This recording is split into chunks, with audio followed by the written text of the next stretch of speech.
Hi friends, so glad you're back to join us for our See the Light, Yes You Can Draw Club. I'm Pat Nipley, I'm your master artist. I'm with you through the whole journey through these club meetings, and I hope you brought a friend along. This is Club Meeting 31. Now we're going to be talking some more about perspective, but it's going to be a little bit different this time. Last time we were together, we learned about how you see a circle in perspective. It's an ellipse, and I hope you had a chance to finish your planet drawing where we had lots of circles and ellipses because of the orbits. It was a lot of fun, so I hope you had a chance to do that. Now, before we get started, we have to review what you're going to need for today's lesson. You'll need a larger sheet of white paper, a standard pencil, good eraser, a Sharpie marker, a set of colored pencils, and a pair of your own shoes. You might be thinking, a pair of my own shoes? We'll get to that in a little bit. Okay, so when we talked about perspective, we learned how perspective is when you're drawing something as it would be seen when it's in the distance or from a different point of view. But what if something is in a really extreme point of view, where something is really up close, but part of it is also really far away? That type of perspective where it's really exaggerated is called foreshortening. That's a strange word. And I want you to know this word because you've probably seen it without even realizing what it is. Take your arm, the one that you don't normally draw with, so for me that would be my left, and raise it up right in front of you. If you were to draw that exact view that you see, the shoulder part of your arm would be much larger because it's right up close to your eyes. But your fingertips, which are much further away, would be a lot smaller. Because this is so close to you, it's an exaggerated point of view. You usually don't see things in perspective quite that way. But you've probably seen it if you've seen posters of cartoon or comic book characters. Foreshortening is used a lot by those artists. Take a look at this poster of the imaginary superhero Aquaman. Now you'll notice that his hands are quite large. He's leaping out of the water at you. Look at the size of his hands compared to his feet. Notice how they're almost double the size of his feet, which of course is not reality. But the artist drew him in that foreshortened, exaggerated perspective because it's a man of action. So comic book characters are often drawn in foreshortened perspective and cartoon characters. So the next time you look at a comic or watch a cartoon, watch for opportunities to see foreshortening. Maybe when someone's punching out at the screen, the fist becomes really big. Or a big kick, the foot becomes really big. That is foreshortening. Now here's another painting I want to look at, so different from our Aquaman poster. But this is a famous piece of art by the Spanish artist Salvador Dali. And it's not easy to look at. It's called Christ of St. John of the Cross. It shows the suffering of our Savior Jesus, and that's what makes it hard to look at.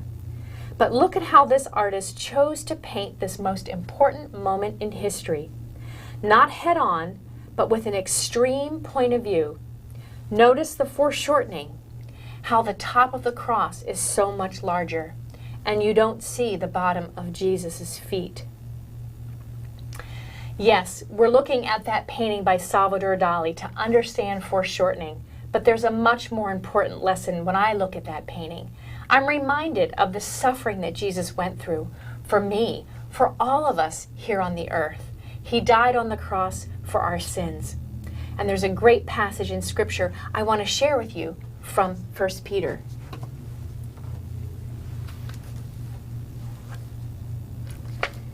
First Peter 2:24 says, He himself bore our sins in his body on the cross, so that we might die to sins and live for righteousness.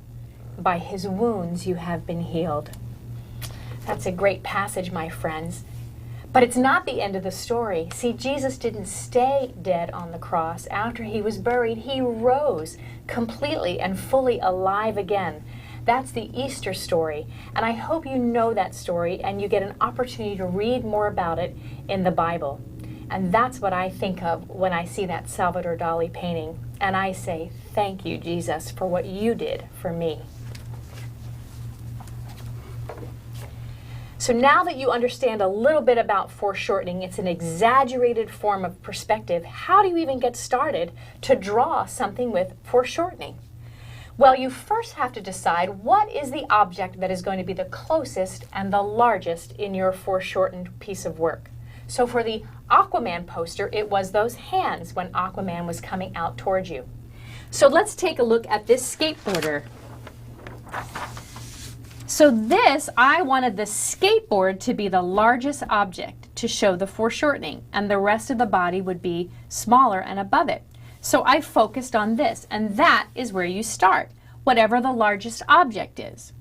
And you can see, you don't even see this skateboarder's hips because they're hidden. He's above the board, but you totally get the idea of the action that's happening. And that's when foreshorten is usually used to describe action. So for our project today, we're going to do something really different. In order to really understand foreshortening, you're going to be the subject matter of today's drawing. And what we're going to do is use the shoes. The object that's going to be the closest to us is the bottoms of your feet, because we're going to pretend that you're taking a leap off of a roof onto a gigantic trampoline and you're falling backwards. Does that sound like fun to you, or does that scare you?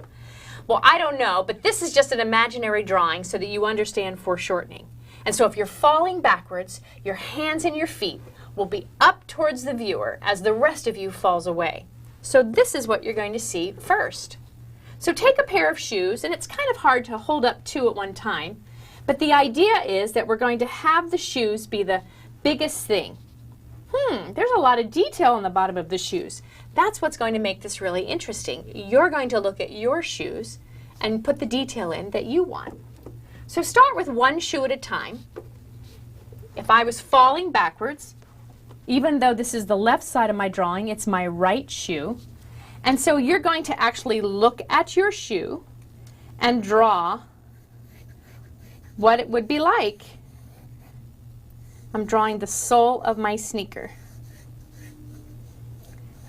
Now I'm drawing it pretty big so you can see it on the camera. You're going to draw it smaller so that it works in your piece of paper. But if you were falling, your feet would be far apart and kind of pointed out a little bit.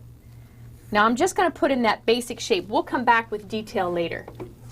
Now grab the other shoe, take a good look at it, and you're going to have the other shoe in the other corner of your drawing.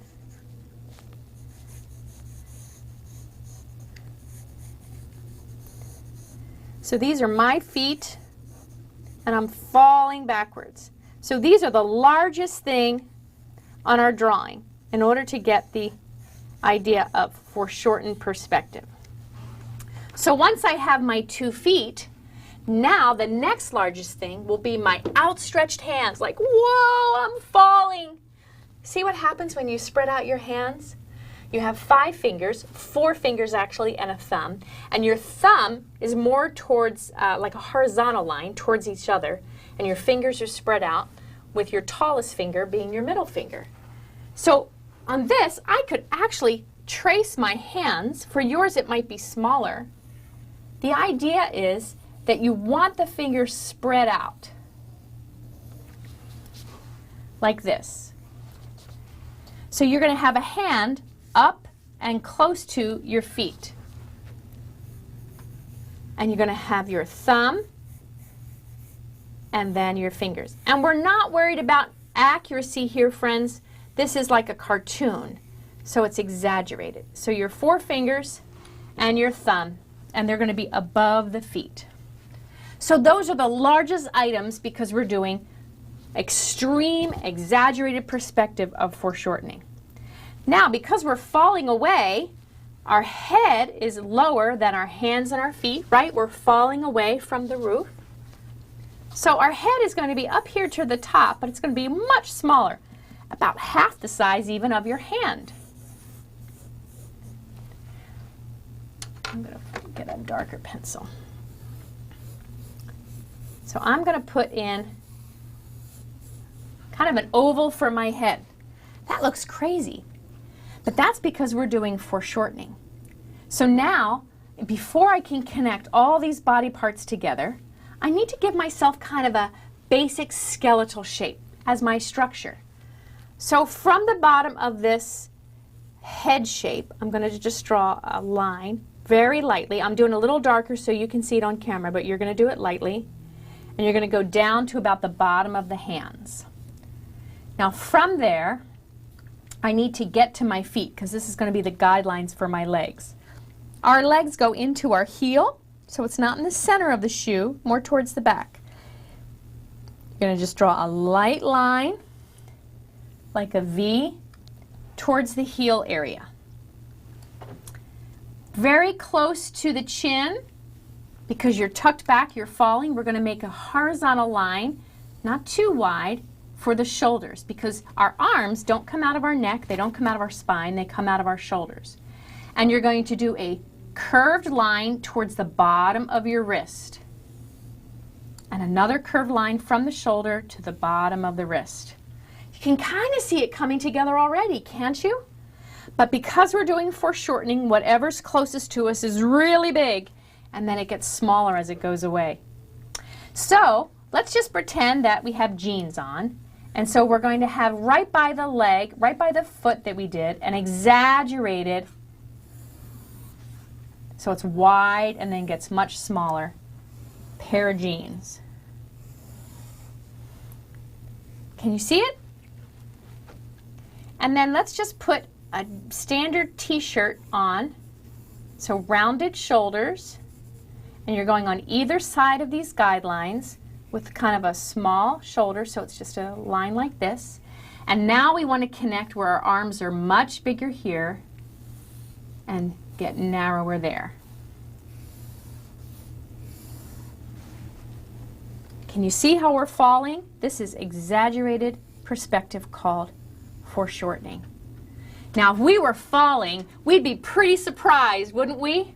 So in your face, a big open oval as you're surprised, oh no! And big eyes, you're falling, oh no! Wow! And if you were falling and you had long hair, your hair would be all over, so it wouldn't be hanging straight. If you happen to have long hair, make sure you make the hair wild. If you have hair that's close to your head, it really wouldn't move very much if you're falling, so you can just do it your own way. But give yourself some ears, and then, I don't really have long hair, but I want to show you what I mean. If I was falling, my hair, and if it was long, would be all over. The wind would be whipping it around. So now that I have the exaggerated foreshortened legs, the exaggerated foreshortened here, then it's just a matter of connecting everything. Our t-shirt and our jeans. Once I have that, you can see our falling fast drawing, and we can erase our guidelines. That was our skeleton that we started with.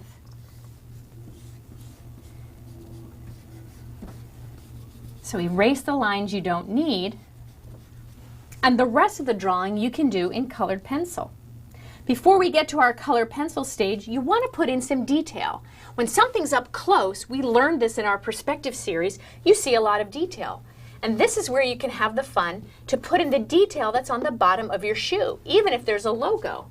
So I would spend some time so that everyone knows, whoa, I'm falling wearing these shoes. I would put in as much detail as I could see on my sneakers here. So all of those ridges and bumps, dents, I would put in all of this detail.